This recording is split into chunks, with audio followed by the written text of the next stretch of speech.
Alors, qui détient l'information détient le pouvoir. Bienvenue à vous dans cette nouvelle édition, la première édition d'ailleurs de la semaine de la Grande Tribune, avec nos deux invités. Ce matin, nous allons décrypter l'actualité telle que présentée par nos confrères de la presse écrite ce matin sur le continent africain.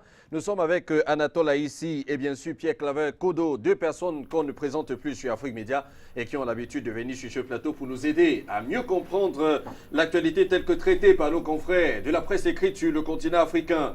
Et tout de suite, pour ne pas tarder, on va commencer avec l'Afrique centrale, avec Gabon Review, chantier de l'éducation. Ali Bongo, pas content du gouvernement. Eh bien, à la faveur d'une brève réunion jeudi 8 mars, plus de 2 mois après leur annonce, eh bien, les chantiers de l'éducation censés améliorer les conditions d'apprentissage des élèves gabonais à travers le pays n'ont toujours pas été lancés.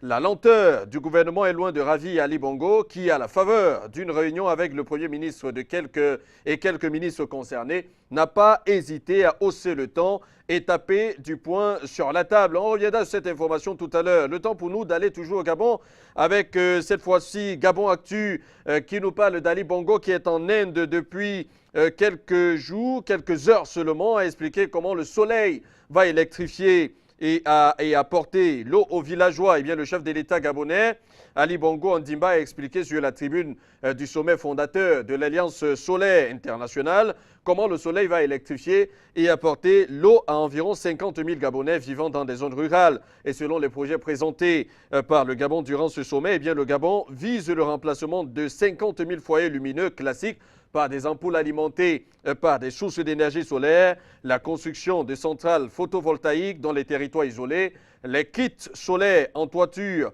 dans les zones non connectées et les pompes solaires dans les villages et les zones reculées. Toujours au Gabon, rupture de contrat avec Veolia. À la une de Gabon Echo, l'affaire portée à la Banque mondiale.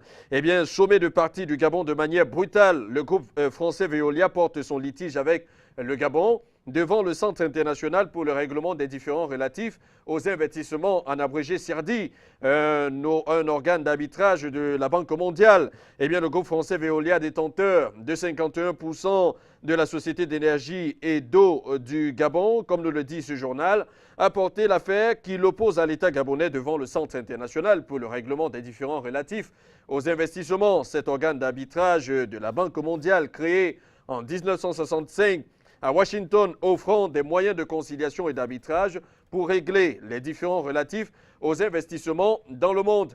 Et on revient à cette première une que nous propose ce matin Gabon Review, Anatole Aïssi, qui nous parle des chantiers de l'éducation. Ali Bongo, qui n'est pas du tout content avec le gouvernement. C'est quand même un peu rare sur le continent africain, surtout en Afrique centrale, de voir le président de la République se lever contre tout un gouvernement quand certaines réformes dans des secteurs assez précis de la nation ne sont pas véritablement implémentées. Et là, il s'agit de l'éducation, qui est un secteur assez délicat de la société. Et le président Ali Bongo n'est pas du tout content de la façon avec laquelle le gouvernement traite les mesures qui ont été portées par le président de la République. Est-ce que ce sont des choses à apprécier aujourd'hui et comment est-ce qu'on peut qualifier cette avant-garde du président de la République? Je pense que, oui, bonjour d'abord aux téléspectateurs, nombreux téléspectateurs qui nous regardent ce matin. Bonjour à mon aîné, Claver Kodo, que je retrouve sur ce plateau. Pour revenir à votre question, Monsieur le Président Ali Bongo Ondimba est en train de créer une rupture par rapport aux usages que nous connaissons sur le continent, notamment en Afrique subsaharienne. Le plus souvent, lorsqu'on lance un chantier, on ne cherche pas à mettre en place des mécanismes de suivi ou de veille ou de contrôle de ces chantiers.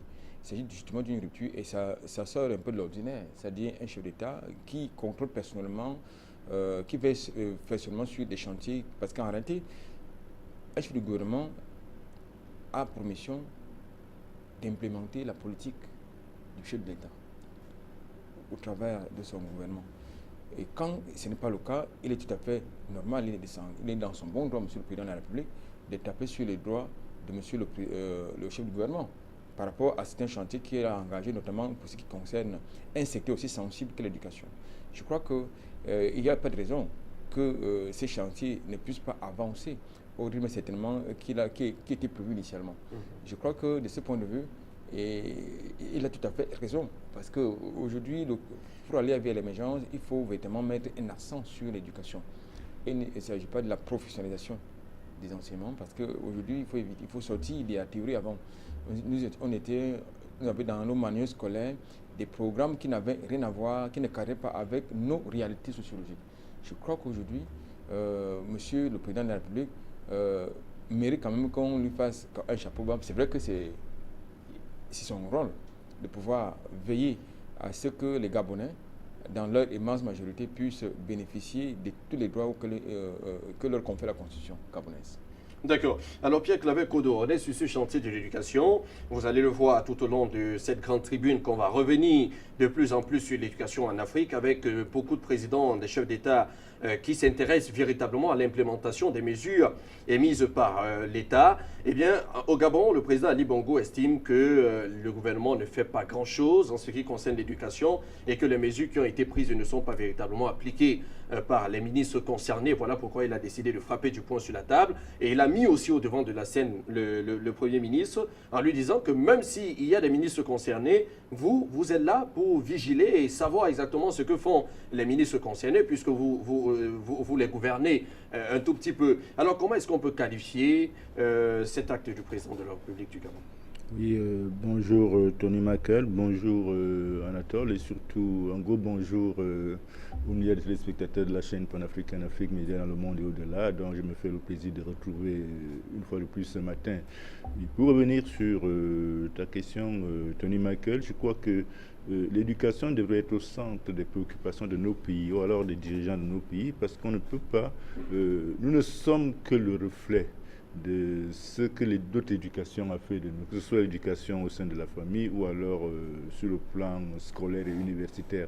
Maintenant, voir le chef de l'État gabonais frapper du poing sur la table parce qu'il y a des instructions qu'il donne et qui ne sont pas suivies, c'est une très bonne chose. Ça signifie qu'il ne prend pas de décisions derrière son bureau et laisse les autres s'occuper de l'implémentation de celle-ci, mais il tient à ce que tout ce qu'il prend comme décision soit traduit en acte par les membres de son gouvernement et le Premier ministre naturellement, qui est quand même chef de gouvernement, devrait donc veiller sur l'exécution, sur la matérialisation de toutes ces décisions qu'il prend. Ça ne devrait pas seulement être dans le domaine, seulement se limiter dans le domaine de l'éducation, c'est dans tous les domaines de la vie publique d'un État normal, d'un État moderne. Maintenant, c'est le là qu'il a donné, je pense qu'il va obliger les uns et les autres à se ressaisir et à tout mettre en œuvre pour que cela, tout ce qu'il a donné comme instruction, toutes les mesures qui ont été prises soient effectivement traduites,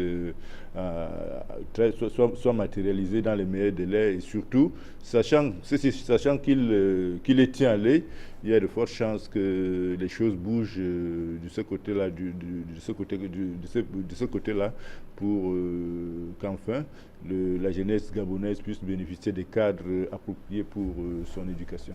D'accord, c'est ce qu'on demande de plus en plus aux dirigeants africains, d'être sur le terrain, de contrôler eux-mêmes ce qu'ils ont mis en place, parce que très généralement, les membres du gouvernement ne sont pas toujours dans la même logique que le président de la République, Anatole a ici, c'est-à-dire qu'ils écoutent ce que le président dit, mais font ce qu'ils veulent par derrière, parce que très généralement, ils le savent bien, le président de la République ne viendra pas contrôler ce qui se fait à la base. Alors, est-ce que cet acte-là du président de la République, cette façon de faire, doit être copié par d'autres dirigeants africains, surtout en Afrique centrale, où on taxe généralement les dirigeants de vraiment laxistes qui ne contrôlent pas ce qui se fait dans le pays, au point de laisser parfois l'État en décrépitude totale. Est-ce que c'est cela que les dirigeants africains devraient copier? Absolument, absolument, Tony, absolument. Écoutez, le président Ali Bongo Ondimba, c'est un jeune.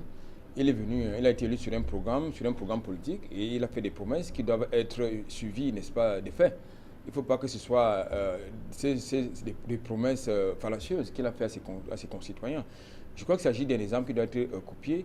Il s'agit également, de mon point de vue, d'une rupture, comme je l'indiquais tantôt. Je crois qu'il ne faut pas seulement se contenter. Parce qu'aujourd'hui, nous avons le sentiment en Afrique subsaharienne que les dirigeants sont le plus bureaucrates que technocrates. C'est-à-dire qu'il s'agit des ingénieurs qui doivent s'occuper de tel aspect d'une problématique et ils sont là au bureau, ils attendent les rapports qui sont souvent les rapports en déphasage avec la réalité sur le terrain. Donc je crois qu'il ne faut pas seulement se contenter des rapports, des comptes rendus, il faut justement aller de visu contrôler, vérifier que effectivement ce que dit le rapporteur est effectivement réel sur le terrain. Je crois que la plupart des chantiers qui sont morts-nés sur le continent sont la conséquence justement de cette sorte de léthargie et de la bureaucratie de beaucoup de nos gouvernants qui font plus confiance à leurs collaborateurs. Mais c'est bien, on dirait, ils ont le droit de faire confiance à leurs collaborateurs, mais cela n'exclut pas la méfiance et le contrôle.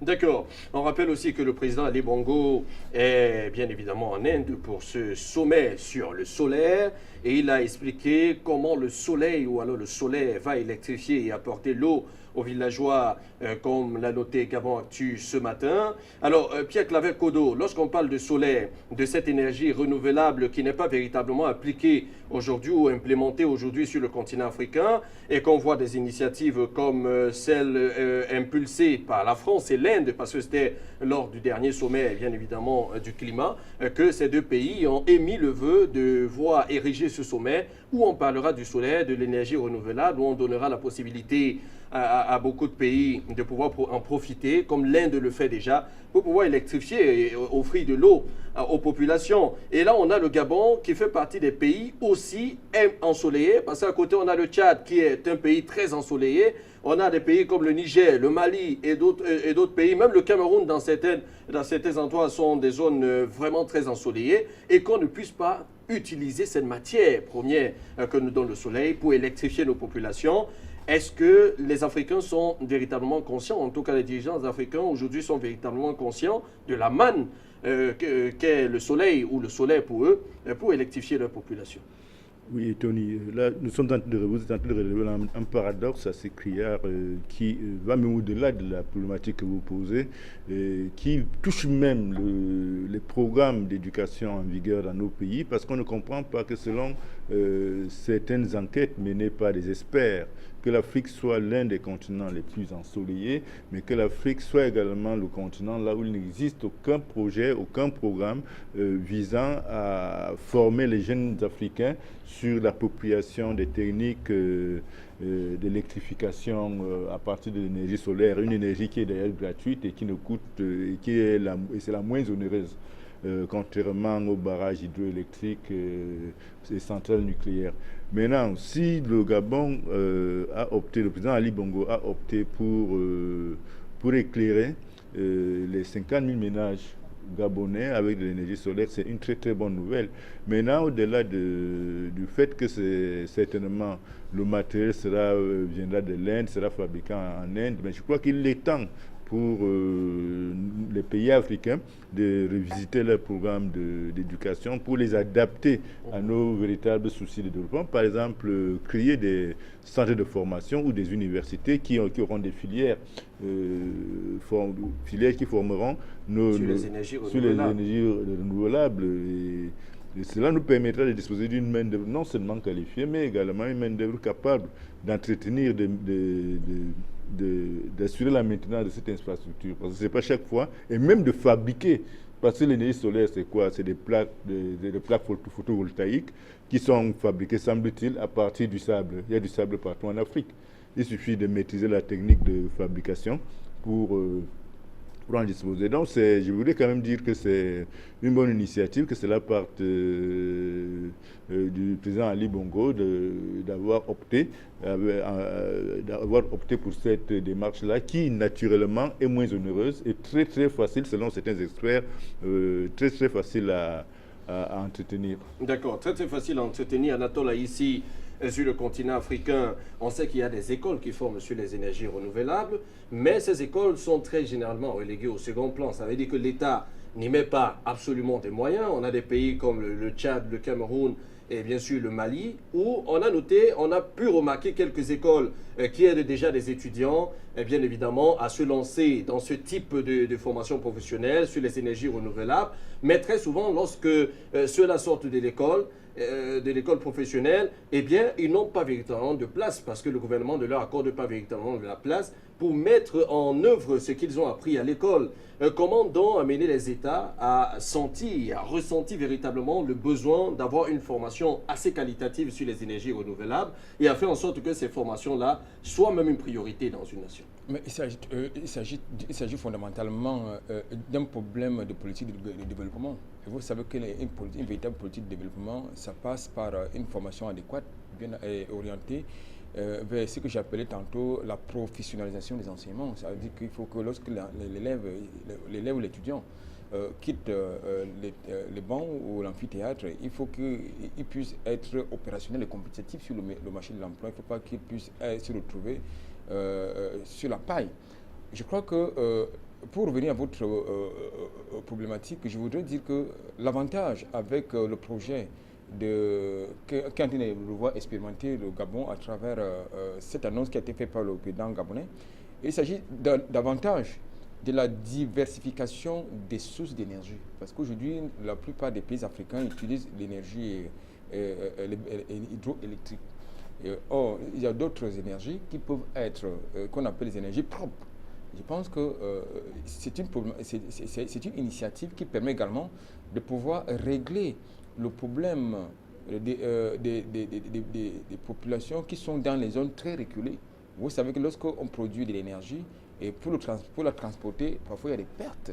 Il y a des pertes liées au transport justement. Je crois qu'il s'agit davantage de mettre en place une véritable politique d'implémentation de ces énergies-là. Parce qu'aujourd'hui, c'est vrai, lorsqu'on parle d'énergie à partir des plaques photovoltaïques, c'est quelque chose qui est un peu nouveau sur le continent. Comme je l'indiquais tantôt, en Europe, vous avez l'énergie, les énergies fossiles, c'est-à-dire les centres nucléaires, qui sont, de mon point de vue, qui sont d'abord dangereux pour la santé et qui sont aussi polluantes. Vous avez, il y en a qui produisent l'électricité à partir même du charbon. Je crois qu'il faut diversifier, de mon point de vue, cette affaire d'énergie-là, parce qu'on ne peut pas parler d'émergence si nous n'avons pas de l'énergie en qualité et en quantité. D'accord. Alors on va continuer cette grande tribune ce matin. Restons toujours au Gabon. Cour criminelle spéciale au Gabon. Ouada premier à la barre. Note l'union en kiosque depuis quelques heures ce matin. Et on quitte de là pour aller en République centrafricaine avec 90 députés corrompus. Touadéra prend la main sur le Parlement, retient la nouvelle tribune en Centrafrique et qui nous dit que selon la constitution centrafricaine, eh bien, le bureau du Parlement centrafricain doit se renouveler tous les ans. Une inutilité sans intérêt, mais c'est acté. Mais occasion pour Faustin Archange Touadéra, le professeur Faustin Archange Touadéra, de tenter de contrer son adversaire Karim Mekassoua, avec qui les amours se conjuguent à « je t'aime, moi non plus », à lire absolument pour comprendre et connaître ce petit jeu de chaises musicales entre Karim Mekassoua et Touadéra.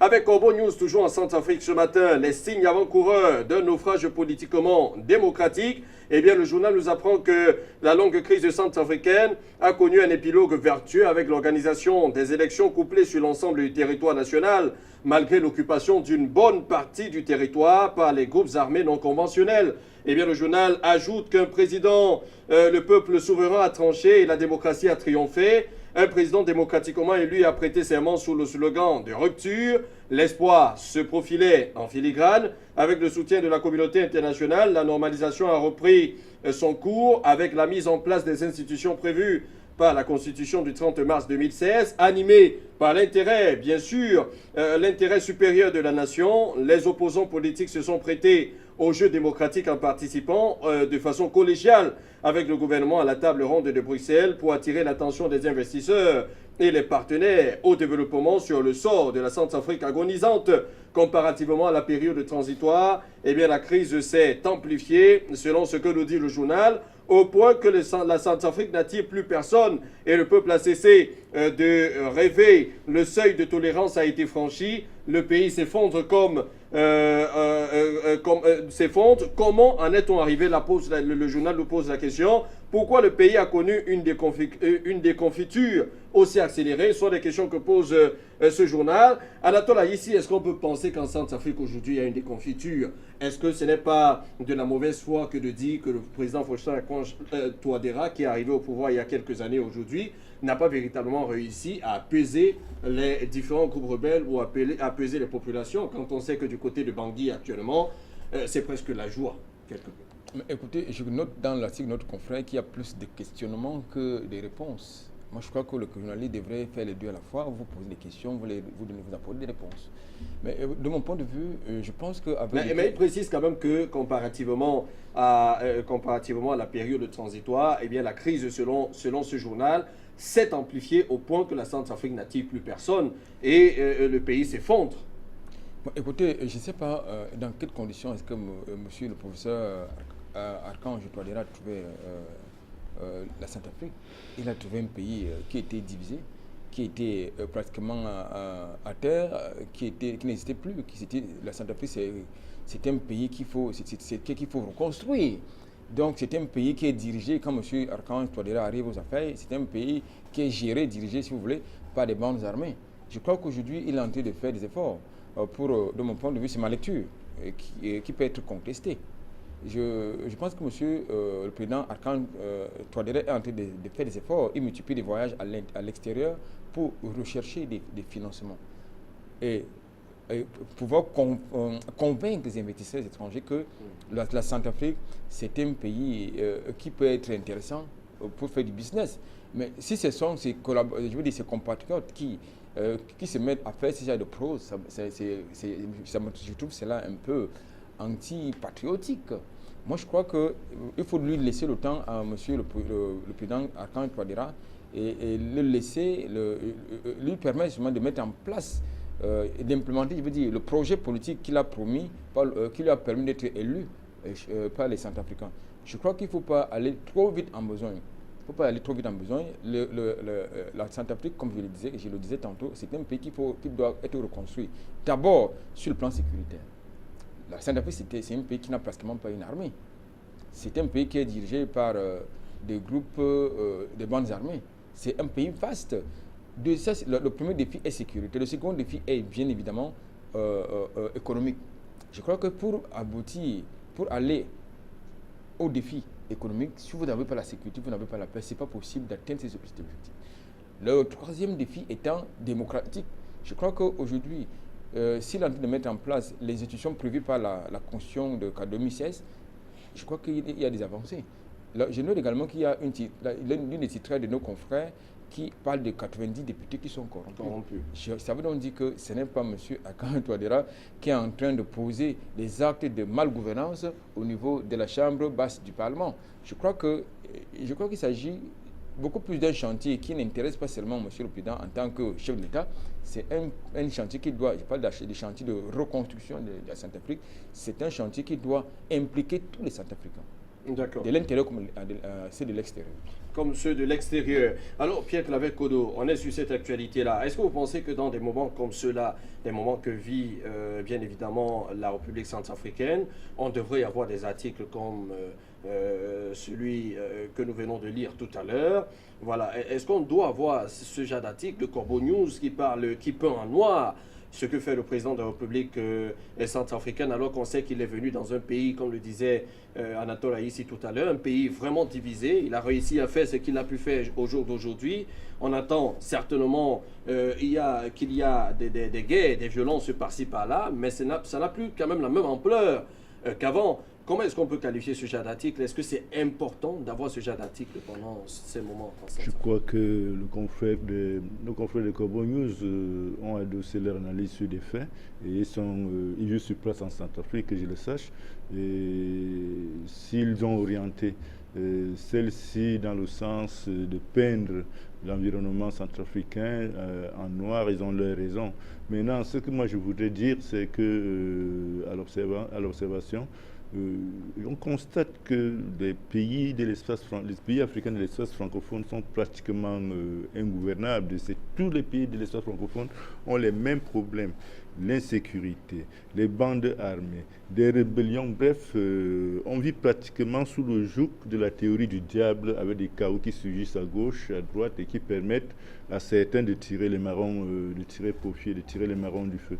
Donc je crois qu'il faut plutôt prendre cet article pour une sonnette, pour une sonnette d'alarme, et pour dire aux gens, mais attendez, voilà le visage que la Centrafrique profonde présente et non ce que vous voulez, ce qu'on vous fait quoi. Parce que maintenant, lorsqu'on parle de 90 députés corrompus, il n'y en a pas assez en Centrafrique. S'il y a plus de la moitié qui sont corrompus, c'est très très sérieux. Ça signifie que ceux-là ne gèrent pas les intérêts du peuple centrafricain, ils gèrent leurs propres intérêts et qui les corrompent.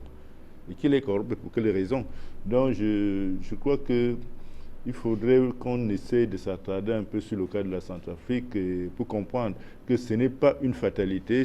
Il est plutôt question de chercher d'encourager le président Touadéra de se tourner vers d'autres partenaires stratégiques. Je crois savoir qu'il y a un détachement de l'armée russe qui séjourne actuellement en Centrafrique. Et il y a une semaine ou deux, la France menaçait rompre les relations diplomatiques avec la Centrafrique, justement parce que le président Touadéra est dans une démarche de reconstruction de son pays. Et cette démarche ne plaît pas forcément à ceux qui installent et profitent du chaos. Donc, pour chuter, je voulais dire que le président Touadéra est sur une corde raide, mais il lui revient à lui comme homme d'État de trouver une solution, la solution la plus juste pour pouvoir sortir son pays du marasme. D'accord, pour pouvoir sortir son pays du marasme. Eh bien, la mairie de N'Djamena appelle les commerçants à ne pas suivre la journée ville morte, telle que titre Al-Huda. Ce matin, ce journal nous apprend que le maire ou la maire de la ville de N'Djamena, Mariam Djimet Tibet, dans un communiqué, appelle tous les commerçants à vaquer normalement à leurs occupations en ouvrant toutes les boutiques de tous les marchés de la capitale tchadienne pour permettre à la population de s'approvisionner. Les droits d'enregistrement des biens immobiliers exceptionnellement réduits en 2018, note Tchad Info qui nous apprend ce matin que le chef de l'État gabonais Ali Bongo Ndimba a expliqué sur la tribune du sommet fondateur de l'Alliance Soleil Internationale comment le soleil va électrifier et apporter l'eau à environ 50 000 Gabonais vivant dans les zones rurales. Et selon les projets présentés par le Gabon durant ce sommet, eh bien, le Gabon vise à le remplacement de 50 000 foyers lumineux classiques par des ampoules alimentées par des sources d'énergie solaire, la construction des centrales photovoltaïques dans les territoires isolés, les kits solaires en toiture dans les zones non connectées et les pompes solaires dans les villages, bien évidemment, et les zones reculées. Et puis on va continuer cette grande tribune, cette fois-ci avec la prospérité, zone libre d'échange continental africain, la République démocratique du Congo, Jean-Lucien Boussa qui a planté le décor. À Kigali, selon ce journal, heureux qui, comme Ulysse, a effectué un bon voyage de Niamey à Kigali. C'est comme si cela n'était qu'un pas. Travaillant d'arrache-pied, Jean-Lucien Boussa Tomba, ministre d'État, ministre du Commerce extérieur, a œuvré à l'érection de l'architecture institutionnelle ainsi qu'à la définition des bases juridiques essentielles. À Kigali, où il a été du 8 au 9 mars, il s'est en effet coupé en 4 morceaux pour poser tous les jalons nécessaires. Et toujours au Congo, cette fois-ci au Congo-Brazzaville, 3 agents du ministère du Commerce pris en flagrant délit de faux et d'usage de faux en matière d'écriture publique pointent à sa une les Échos de Brazzaville qui nous apprend que 3 agents de la Direction générale de la concurrence et de la répression des fraudes commerciales ont été pris en flagrant délit de faux et d'usage de faux en matière d'écriture publique par une enquête menée par le cabinet du ministre congolais du commerce, des approvisionnements et de la consommation selon le directeur général de la concurrence et de la répression des fraudes commerciales, Philippe Sondé Mondier. Alors, sur le continent africain, on le voit le plus souvent aussi dans cette zone francophone, on en parle tout le temps. C'est faux en écriture, et bien évidemment, des personnes qui usurpent l'identité des autres, et même sur Internet, c'est déjà très courant en Anatolie ici. Comment faire pour se débarrasser de ces personnes-là qui utilisent les signatures des personnalités de l'État ou alors qui utilisent les noms des personnalités des personnalités de l'État sur les réseaux sociaux, sur Facebook, sur Twitter et autres pour arnaquer les gens. Mais écoutez, comment peut-on pour se débarrasser de ce genre d'individus? Nous passons d'abord, étant donné qu'il s'agit d'un cas de flagrance, j'imagine. Si c'est un cas de flagrance, nous devrons l'autorité compétente, ce qu'il faut faire, c'est-à-dire il s'agit non seulement d'engager des mesures disciplinaires, mais également les poursuivre sur le plan pénal. parce qu'il s'agit du faux et d'usage du faux en écriture publique authentique pour la plupart des cas. Je crois qu'il s'agit des actes qui n'honorent pas non seulement le ministère du commerce, mais en même temps le Congo-Brazzaville. Surtout, il s'agit quand même d'un département, je veux dire d'un département ministériel qui est sensible, qui compte dedans au niveau de la gestion de la cité. C'est-à-dire le ministère du Commerce qui est là pour gérer les importations et les exportations, pour réguler l'activité commerciale. Je crois qu'on devrait sévir. Je pense qu'il n'y a pas mieux à faire que ce que je viens de dire. D'accord, il n'y a pas mieux à faire que ce que vous venez de dire. À la une du portail d'information du gouvernement de la Guinée équatoriale, la célébration de la Journée internationale des femmes au Parlement panafricain. Note le journal.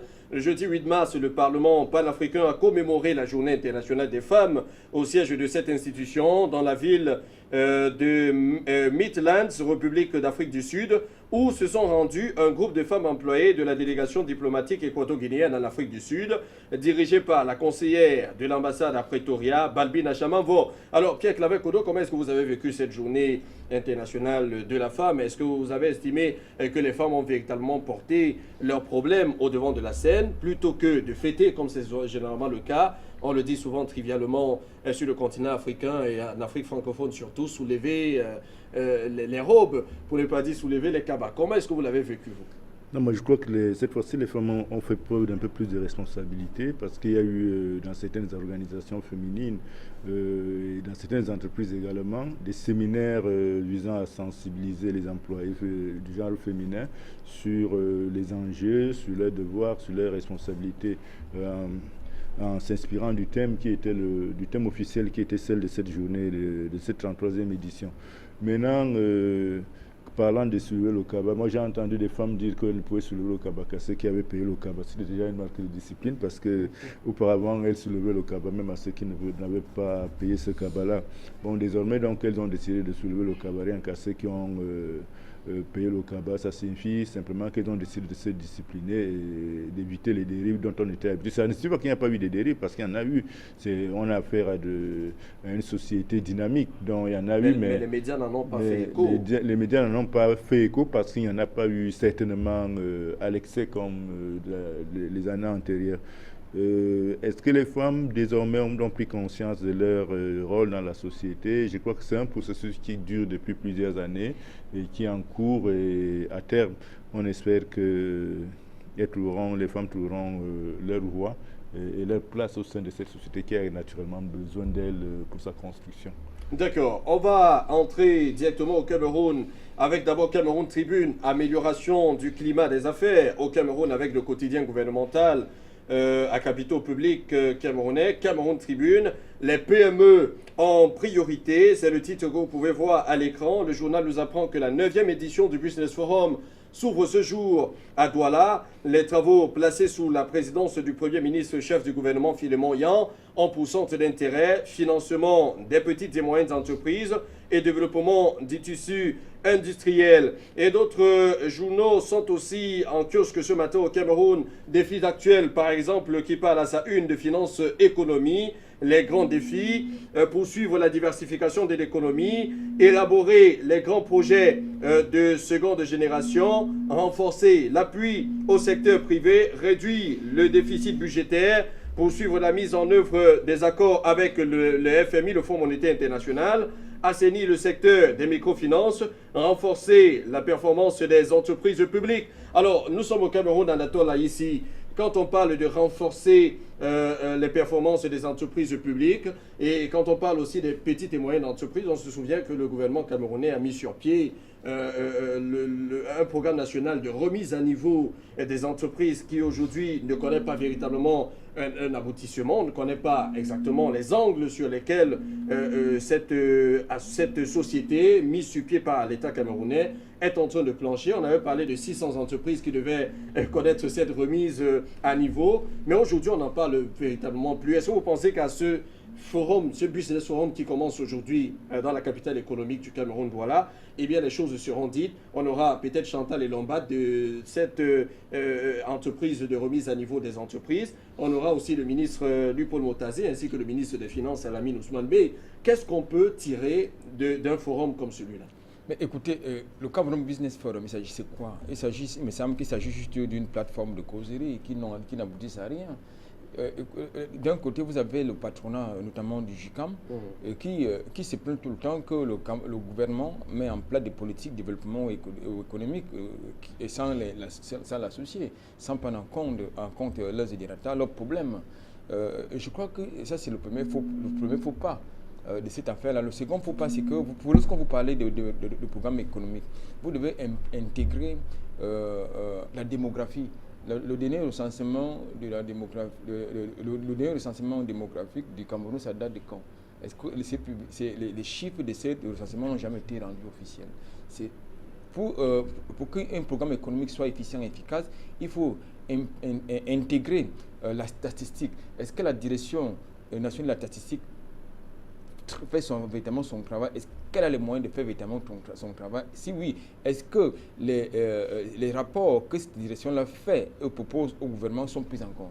Ça, je pourrais multiplier des questions comme cela à l'envie. Aujourd'hui, le président de la République, lors de sa dernière adresse du 31 décembre dernier, il a reconnu qu'il faut prioriser la dette de l'État vis-à-vis des PME. C'est-à-dire que l'État reconnaît aujourd'hui qu'elle a plombé la plupart des entreprises, des petites et moyennes entreprises, parce que en évitant de payer leur argent. Il y a beaucoup de PME qui ont mis la clé sur l'opération parce qu'ils n'ont pas pu tenir. Aujourd'hui, et à un moment donné, ces PME ont été un bon catalyseur pour le programme économique du Cameroun.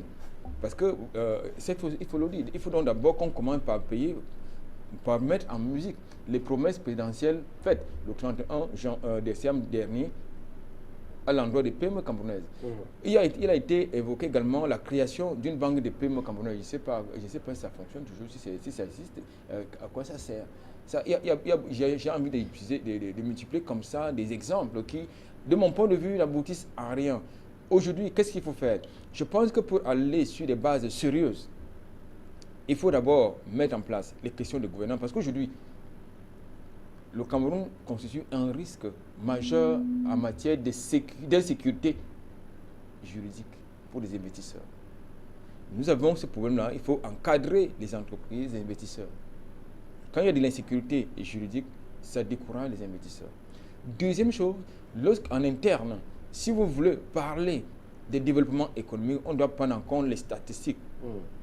Parce qu'aujourd'hui, c'est trop facile de dire qu'on doit pouvoir créer des entreprises qui vont faire ceci, qui vont faire cela. Mais attendez, ça veut dire qu'il y a un problème. Ça veut dire qu'il faut planifier. Ça veut dire qu'il faut prendre en compte un certain nombre de projections. Il ne s'agit pas de choses qui se décident autour d'une table comme aujourd'hui, comme ça se passe, comme ça s'est passé à l'heure actuelle dans un hôtel de la place. Ce n'est pas comme ça. Ça ne se passe pas sur le papier. Ça se passe par des études sérieuses. Et ce ne sont pas... Écoutez, tout à l'heure, vous avez parlé du bureau de mise en niveau. Le bureau de mise en niveau qui est censé d'abord mettre l'administration, qui est au centre de beaucoup de blocages, à niveau. L'administration doit être mise prioritairement à niveau parce que lorsque vous prenez 2 jours pour qu'on vous signe un document qui doit être signé en quelques minutes, ça pose un problème. Ça pose un réel problème. Lorsque l'agent de l'État ou le fonctionnaire qui est censé résoudre le problème arrive à 10h, 11h pour repartir du bureau à 14h, ça pose un réel problème.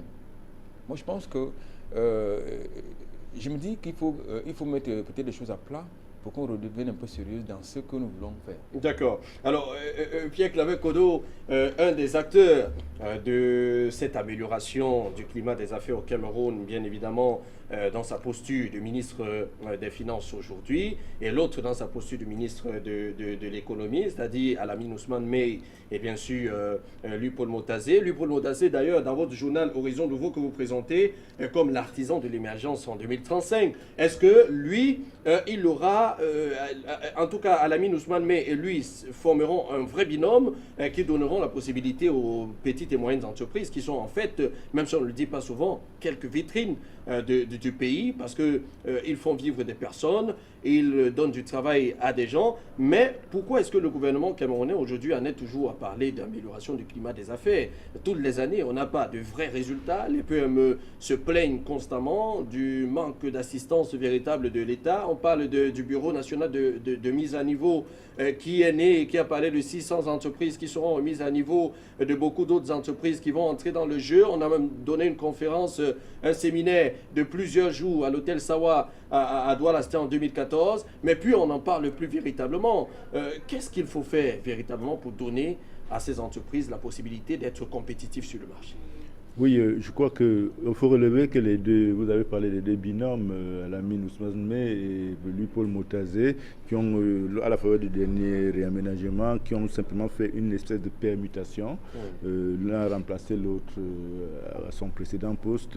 Cela dénote à suffisance la volonté du chef de l'État, sans doute, de mener à bien, de matérialiser ou alors d'exprimer son désir de voir la situation des PME s'améliorer.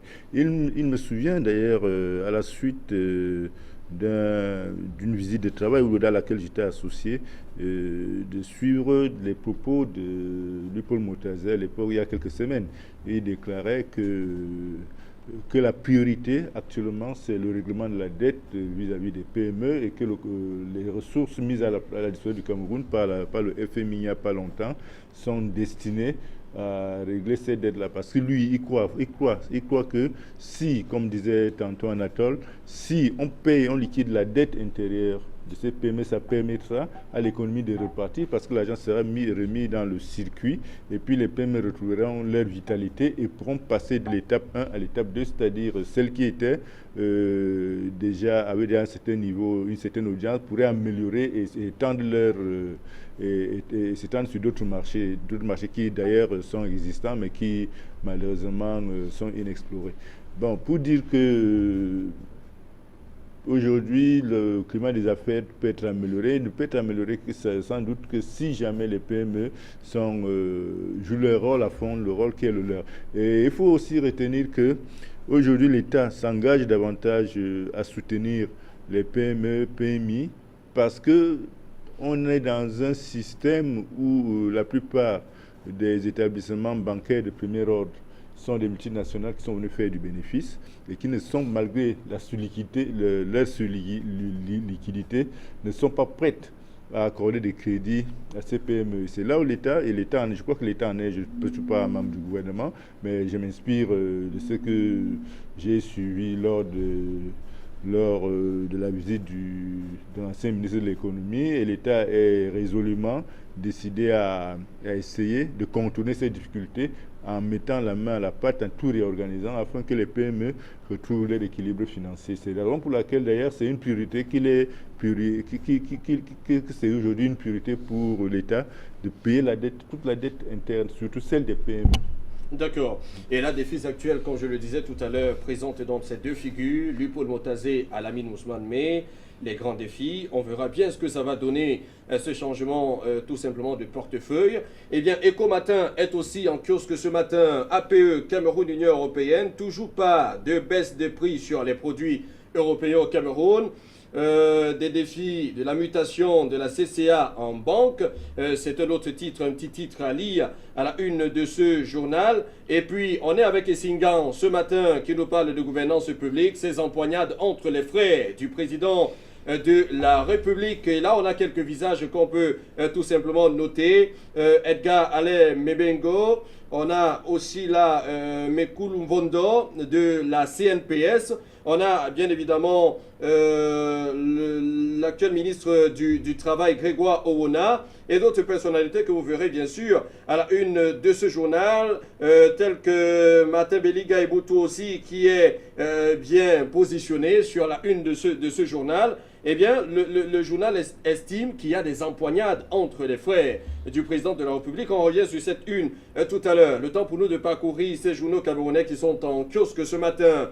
La revue du Patriote est aussi en kiosque ce matin et nous parle des passeports CNI. Pas de pénurie, nous dit le journal. Des individus sans foi ni loi ont fait parcourir des rumeurs alarmantes de rupture de stock des cartons des passeports récemment, alors que du côté de la délégation générale à la Sûreté nationale, eh bien, les nouvelles sont plutôt rassurantes. 3 millions de Camerounais concernés par la double identification, plus de 10 000 cartes nationales d'identité en souffrance dans les commissariats de sécurité publique. Les réformes du délégué général à la Sûreté nationale, Martin Bangangele, voilà, en marche. Voilà ce que nous dit la revue du Patriote ce matin.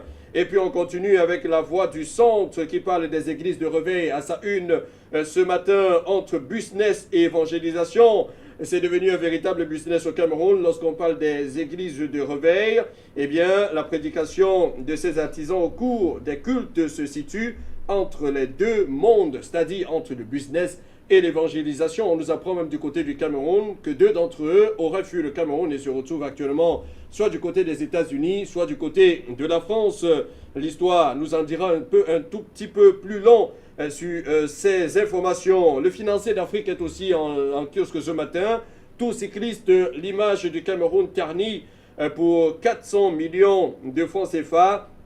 Eh bien, le journal estime que son annulation entraîne une amende et une suspension du Cameroun par l'Union cycliste internationale, ainsi que du dédommagement des équipes déjà présentes sur le sol camerounais qui devaient participer à ce tour cycliste international au Cameroun. C'est le sport. Eh bien, nous continuons avec le quotidien de l'économie qui nous parle de l'exploitation de la 4G, les contrats de concession de MTN et Orange bloqués a été dit. Et le journal nous explique que 3 ans après avoir versé chacun les 75 milliards de francs CFA exigés par les pouvoirs publics, les 2 opérateurs de télécommunications attendent toujours la signature de Paul Biya. Mais on peut déjà noter qu'il y a implémentation sur le terrain de cette 4G ou de 3G. On ne sait plus vraiment comment l'appeler du côté du Cameroun.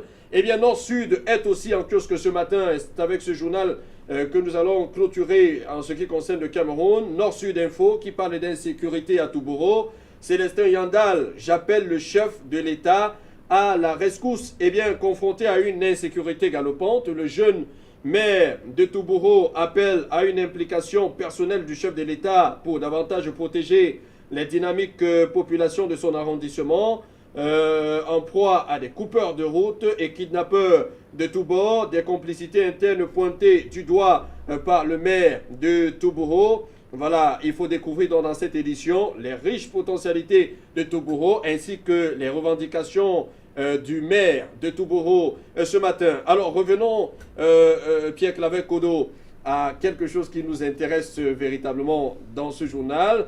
On a parlé de ces empoignades entre les frères du président Biya et Singan, qui titre cela, sa une gouvernance publique, ces empoignades entre les frères du président de la République. C'est vrai qu'avec les personnes qui sont tombées lors du dernier remaniement ministériel, eh bien on a estimé que Paul Biya a un tout petit peu déjoué les cartes parce qu'on pensait que Edgar Lembe-Bengo, Martin Beliga et Boutou, c'était des personnes qui resteraient toujours aux côtés de lui. Et on parlait même de Edgar Lembe-Bengo comme étant prétendument celui-là qui pourrait succéder à Paul Biya parce qu'il a le charisme pour cela. Oui, ce titre évocateur me rappelle quand même quelque chose de fondamental, à savoir que c'est Paul Biya seul qui maîtrise les règles du jeu dans son affaire. Et si aujourd'hui on voit le confrère parle des empoignades entre les frères du président, ça signifie que tous ces frères du président avaient des prétentions, avaient des convictions, mais aujourd'hui il y en a parmi eux qui se retrouvent totalement désillusionnés. Et alors la guerre va se poursuivre dans les coulisses, malgré que certains aient été déchus et d'autres n'aient même pas pu faire leur entrée dans le gouvernement. Donc, ma foi, je pense que le confrère, il a ses sources, il a publié ses analyses et je suppose que j'ai pas lu malheureusement, suffisamment. Je suppose que, je n'ai pas lu l'article, je suppose que c'est suffisamment étoffé pour que le lecteur ne reste pas à sa fin. D'accord, ne reste pas sur sa fin, mais on a oublié de mutation ce matin, qui est toujours sur ce remaniement ministériel, et Bernard Diongan qui dit que plus qu'un réaménagement gouvernemental, eh bien le Cameroun mérite une alternance. Que pensez-vous de ces paroles du président Bernard Diongan, le président du CAC croit au Cameroun, c'est un parti politique qui entend bien montrer sa voix lors de la prochaine élection présidentielle 2018 au Cameroun. Écoutez, M. Bernard Diongan, il a le droit, c'est un Camerounais qui a le droit d'exprimer ce qu'il pense. Hein. Il a le droit de dire ce qu'il pense. Plus qu'un réaménagement, le Cameroun mérite une alternance sur un point de vue. Je le sais comme un bon ingénieur, agronome, mais en tant qu'homme politique, là je vais peut-être le découvrir en tant que membre, je veux dire le leader de corps au Cameroun, le CRAC. Donc c'est son point de vue. Moi je crois qu'en attendant l'alternance, qu'est-ce qu'on fait? On croise les bras et puis on attend l'alternance en 2018. Donc, en tout cas, lui, il n'a pas croisé les doigts puisqu'il a proposé 40 mesures pour faire du Cameroun un Cameroun émergent, pas en 2035, mais dans 5 ans. Non, je crois qu'il faut qu'on évite le populisme intellectuel. Que lorsqu'on parle des choses sérieuses. La chose sérieuse ici étant que pour atteindre l'émergence, il y a des préalables. Monsieur Bernard Diongan, qui est un intellectuel sérieux, c'est de quoi je parle, s'il nous écoute, et c'est que pour arriver à l'émergence, ce ne sera pas en 2020, ce ne sera pas en 2025 non plus.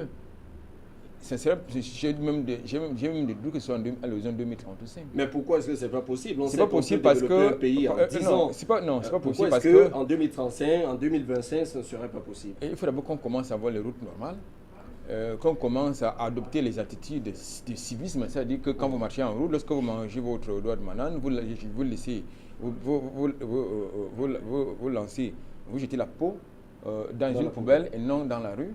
Il faut que vous puissiez, quand vous avec votre voiture, quand vous êtes au feu rouge, vous vous arrêtez. Et quand vous n'insultez pas les autres usagers de la route, vous arrivez normalement au bureau pour faire votre travail, vous évitez de se faire corrompre, vous arrivez à votre bureau à l'heure et vous partez quand il faut. Et je pense qu'il s'agit d'abord de ça. Il s'agit également d'adopter des attitudes patriotiques pour qu'on puisse atteindre l'émergence. L'émergence, c'est aussi avoir quoi? Avoir un service, je veux dire une administration intègre, avoir des citoyens patriotiques, ou patriotes si vous voulez, patriotes, avoir des citoyens qui ont à cœur l'intérêt collectif. Je ne pense pas que le Cameroun, à l'heure actuelle, a déjà réglé ses préalables pour atteindre l'émergence dans 5 ans. Non. Il ne faut pas qu'on reste dans le populisme intellectuel quand on parle des choses sérieuses. D'accord. Alors, on va rester au Cameroun et nous sortons du Cameroun avec votre journal Horizon Nouveau, Pierre Claver Kodo. Et bien évidemment, vous avez parlé de lui, Paul Motazi, j'en parlais tout à l'heure, c'est à la une de votre journal. Vous parlez de lui comme étant un artisan de l'émergence en 2035. Vous faites d'ailleurs un retour sur sa naissance. Il est né le 31 janvier 1959 à Bengbis. Lui, Paul Motazi, est diplômé de la promotion de 1983 de l'École nationale d'administration et de magistrature. Et vous dites qu'au cours de son cursus académique, il a obtenu un 2S en transport international au Havre, en France, une maîtrise et un 2A en droit public à l'université de Yaoundé. De 2011 à 2015, il est secrétaire général des services du Premier ministre et il est président du comité de pilotage de plusieurs projets structurants de l'État du Cameroun. Et aujourd'hui, il est ministre tout simplement des Finances. On le connaît comme, disons, l'un des protégés, si on peut le dire de cette manière, du président de la République en termes de travail. Le président de la République estime qu'il travaille très bien. Voilà pourquoi on le remet dans le gouvernement. Il n'est pas sorti depuis plusieurs années aujourd'hui. Alors, est-ce que lui pourra véritablement impulser la stratégie du président de la République dans le sens que le président de la République veut un Cameroun émergent en 2035, comme vous le prétendez dans votre journal aujourd'hui? Oui, Tony, je crois que lui, Paul Motazi, fait partie de cette minorité de collaborateurs du chef de l'État qui essaie, qui mouille le maillot pour l'accompagner dans sa vision d'un Cameroun émergent à l'horizon 2035. Et j'ai pu l'affirmer que c'est un bon technocrate, parce que j'ai eu le plaisir de le suivre plusieurs fois. J'ai été associé quelquefois à ses descentes, à ses visites de travail sur le terrain, à Douala, un peu partout. Et je crois que c'est un monsieur qui, aujourd'hui, à la faveur du dernier réaménagement, est en mission commandée au ministère des Finances. Je le disais tantôt, il y a le FMI qui a apporté une contribution, là je tiens d'ailleurs cela de lui, qui a apporté une contribution à l'État du Cameroun, justement dans la perspective de l'amélioration du climat des affaires. À hauteur de combien? C'est plusieurs milliards de francs CFA, c'est assez costaud, je crois que ça fait une centaine de milliards de francs si je ne m'abuse. Et cette contribution devrait permettre à l'État du Cameroun, selon les instructions données par le chef de l'État, de payer la dette interne, de payer la dette des PME, parce qu'on a compris, d'après les explications que Paul Motazé nous donnait à l'occasion, on a compris qu'on ne peut pas parler de croissance lorsque les PME sont asphyxiées. Il est question donc d'oxygéner ces PME grâce à ces paiements au règlement de ces dettes pour qu'elles repartent, pour qu'elles recrutent, pour qu'elles se refassent une santé et puis pour qu'elles accompagnent la croissance dont le Cameroun a actuellement besoin.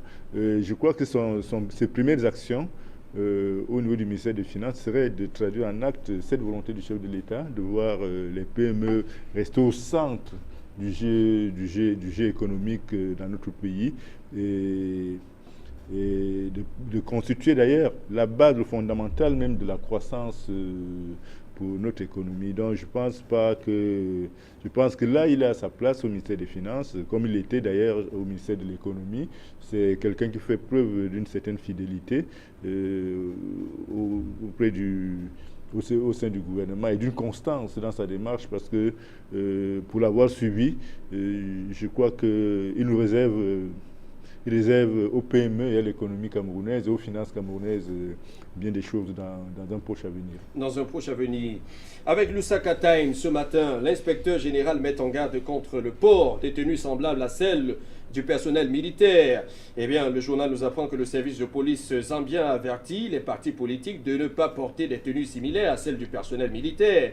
S'exprimant dans un communiqué de presse publié aujourd'hui à Lusaka, l'inspecteur général de la police zambienne, Kakoma Kanganja, a observé une tendance récurrente où certains cadres des partis politiques ont recommencé à porter des tenues similaires à celles du personnel militaire, notamment lors de leurs activités respectives. Et on sort de cette édition avec les dirigeants médiocres qui mettent leur visage sur les livres de l'école, mais ne parviennent pas à mettre des livres dans les bibliothèques, déclare Pilato Zambian Eyes.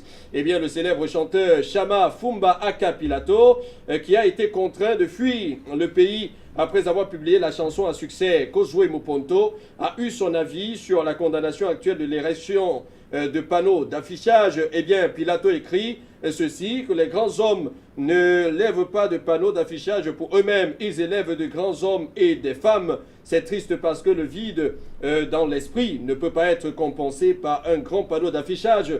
Eh bien, les dirigeants médiocres sont les personnes les plus précaires. Ils mettent leur visage sur de grands panneaux d'affichage où tout le monde peut les voir, parce que pour eux, le leadership est une couronne sur leurs blessés. Par exemple, voilà ce que nous dit ce journal ce matin, et on sort définitivement avec ça, bien évidemment, en 30 secondes. Et c'est vrai que ça aussi, c'est l'apanage des Africains. Généralement, ils ne travaillent pas beaucoup, mais ils aiment avoir le visage sur des panneaux publicitaires, dans les journaux. Ils aiment bien qu'on parle bien d'eux. Au Cameroun, Pierre Claver Kodo n'est pas étranger à ce qu'on dit. Généralement, vous qui êtes des confrères de la presse écrite, vous savez parfois que beaucoup viennent vous voir pour vous dire faites un article sur moi, je te donnerai cela. Eh bien, le peuple n'a pas une rétribution juste après. Dans tous les cas, moi, je ne ferai pas en tant que journaliste bien formé. Je ne peux pas faire ce genre d'article. Comment? C'est-à-dire que quelqu'un qui n'a pas les états de service connus, élogieux, éloquent, et je lui dis, probant, me donne de faire ce genre de papier, je ne peux pas le faire. Je suis d'accord avec la lecture de ces citoyens-là. De ces citoyens-là. Je pense que les grands hommes laissent des œuvres qui parlent d'eux et non des visages qui parlent sur des panneaux. C'est ça, de mon point de vue. Je crois que il faut quand même que les Africains, c'est vrai, il y en a qui écrivent, c'est-à-dire qu'ils laissent leur pensée, qui couchent leur pensée dans les livres, mais il faut que ce soit de plus en plus vu, notamment par des grands hommes, je veux dire les hommes d'État, parce que de moins en moins, je veux dire, on voit moins d'hommes d'État coucher ce qu'ils ont, leur vie politique ou bien leur vie privée dans un livre. Mais moi, je crois que je suis d'accord tout à fait, je suis tout à fait d'accord avec M. Pilato, qui pense que les grands hommes ne laissent pas leur visage sur les panneaux publicitaires ou bien sur les livres écrits par les autres, mais ils laissent à la postérité leurs œuvres. D'accord, ils laissent à la postérité leurs œuvres et beaucoup pensent aussi que l'investissement dans l'éducation est une priorité. C'est ce que pense le président ghanéen d'ailleurs, c'est ce que pense aussi le président zimbabwéen Emerson Mnangagwa et le président Obiangema Bazogo. Et c'est avec cette une que nous sortons de Zambian Eye, que nous sortons de cette grande tribune, tout en vous disant merci à vous Pierre Claver-Kodo d'avoir accepté notre invitation ce matin. Vous êtes un inconditionnel de la grande tribune.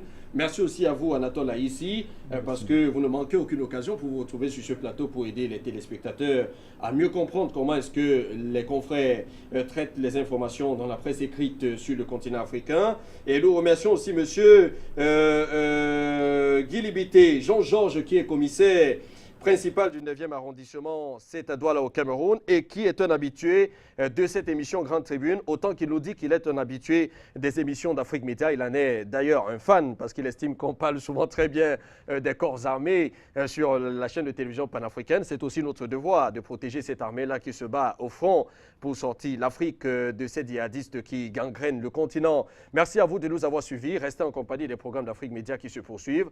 N'oubliez pas que l'information est en continu. Bonjour.